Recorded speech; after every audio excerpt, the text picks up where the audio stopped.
All right, ladies and gentlemen, you are welcome to another great episode on your favorite political talk show, The Truth with Ben Jokes.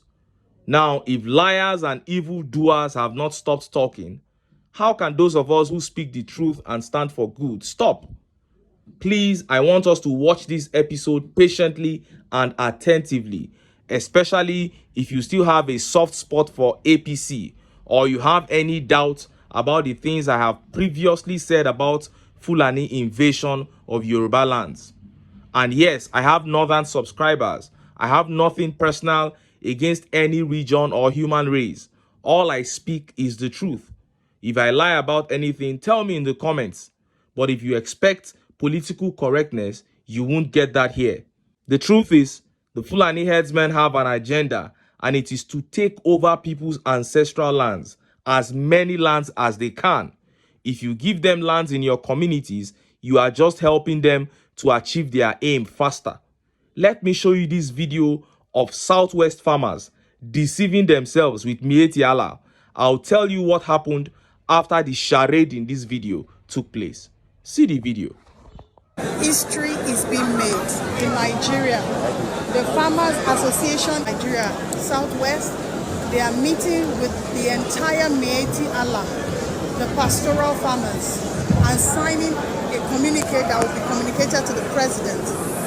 And that way, there can be peace. They say, no farmers, no Nigeria, but great farmers, great nation. I am so proud to be here today. An accident that has turned to be a blessing. I would love to have you. Okay, ma. Nigeria, here is our chance to peace, reconciliation, and communal living.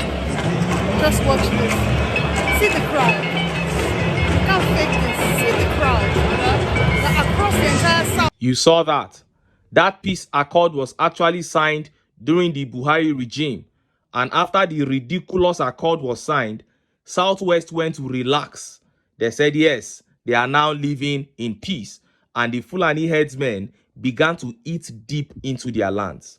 Somebody has an agenda. You think it is ordinary. You just came and signed some papers. And you think an age-long agenda will be killed because of that?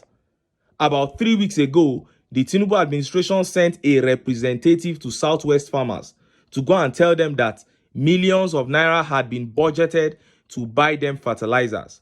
But the response of the farmers were shocking. They said, where are the farms to use the fertilizers on? They said Fulani headsmen had taken over most of the farms in the Southwest forest and that the zone could face famine in the coming years. It turned out that while the Yorubas were very serious about the peace accord that was signed with Mieti Allah, the herders saw it as a joke. The same herders who signed a peace accord with farmers turned around and began attacking the farmers on their farms, kidnapping them and beheading them until the farmers fled their farms for them and they took over the farms. Now, an APC supporter who has watched this video up to this point may want to ask that how is the APC directly to blame for an age-long Fulani agenda? I will answer that question, but before I do, let me quickly show you this report that came up a few hours ago. This report embodies what the Fulani herders plan for Nigeria, anywhere they are given land to settle. Take a look at the report. Armed herdsmen brutalize farmers in Kwara community. Plot to take over land. Please arrest one suspect. A 46-year-old farmer, Owolarafe Gbenga, has been allegedly attacked by Fulani headsmen at Owode Okogbo in Ifelodun local government area of Kwara State. Gbenga alleged that the Fulanis who assaulted him with a machete had taken over their ancestral land and claimed ownership, adding that they prevented him from farming on the land that belonged to his family. He said many of them were out of town, so one of their family members, Isa Muhammad, who resided at home, temporarily offered their family land to the Fulanis to raise their cows for grazing when they sought his assistance. They besieged and took over their ancestral land since no one was at home to challenge them. However, he returned to settle down after the 2019 elections. To my great surprise, the Fulani headsmen had taken over our ancestral land and claimed ownership. He mentioned that they prevented him from farming on the land that belonged to his family. However, Mr. Issa, who had previously rendered them assistance, passed away last year. Before his death, he clearly stated to the Fulani headsmen that he had never accepted any money from them. He informed them that when the rightful landowners returned to reclaim their land, they would have no choice but to vacate it, and they all agreed. When the farming started, my brothers called me and expressed their desire to start farming, given that I reside at home. Consequently, I enlisted the help of some local laborers to clear the bush. However, while they were in the process of clearing the bush, the Fulani residents of our community intervened and instructed them to leave immediately. Enga explained that the following day he went to the land with 3 laborers to continue the work. He said he saw the same Fulani headsmen regrouping while parading the place, but he kept walking since they did not move closer to him. I sent my wife home to fetch something for me. She informed me that upon arriving home, she encountered some Fulani headsmen with my dad, engaged in a discussion about a piece of land. He told them he would get back to them.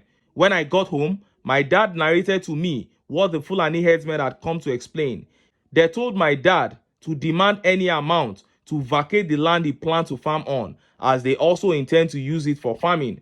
On Monday, March 18, 2024, it was around 10 p.m. when I heard a dog barking, and I went out to see what had happened.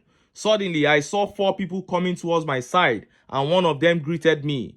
It was already late in the night when the 4 Fulani headsmen in my community came to my house for a meeting. I told them that it was late and they should come the following day at daybreak. I identified the ringleader as Umara, while the other 3 are Momo, Baba Shege, and Baba Magaji. I was fasting on that particular day. They insisted on having a meeting with me, but I declined and told them that I had never seen people gather at night to discuss land matters.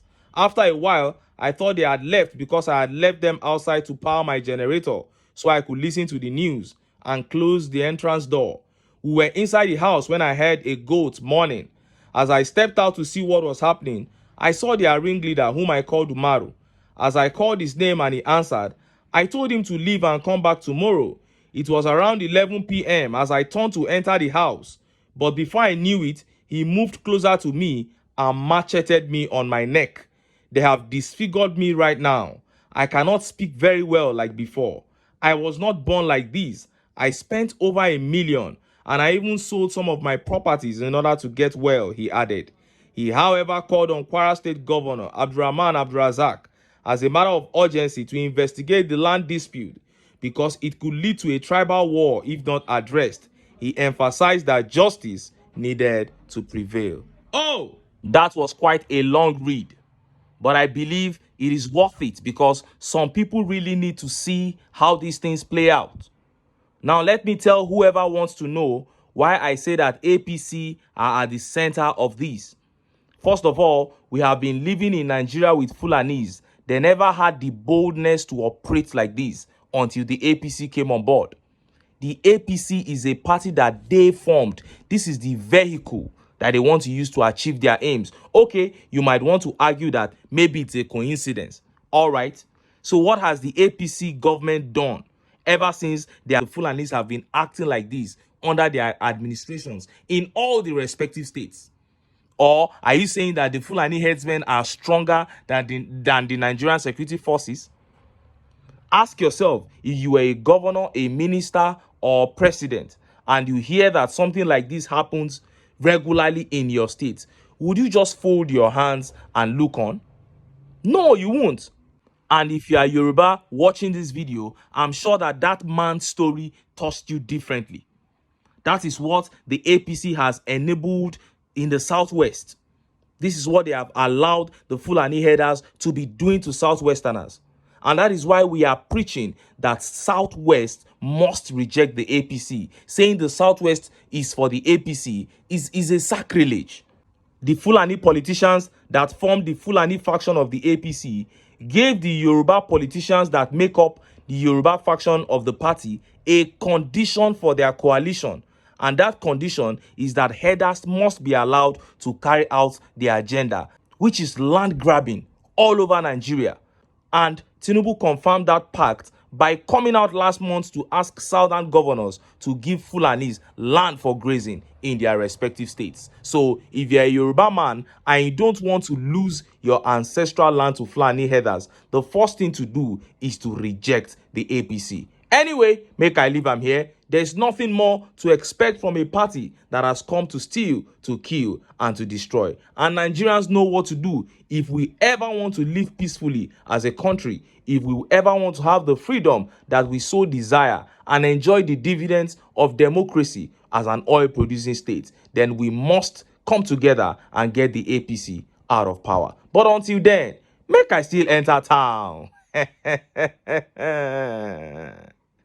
Make I go get some ogbonge political news where una go like. Why? Because of una. Now I dey here, so don't go away. Don't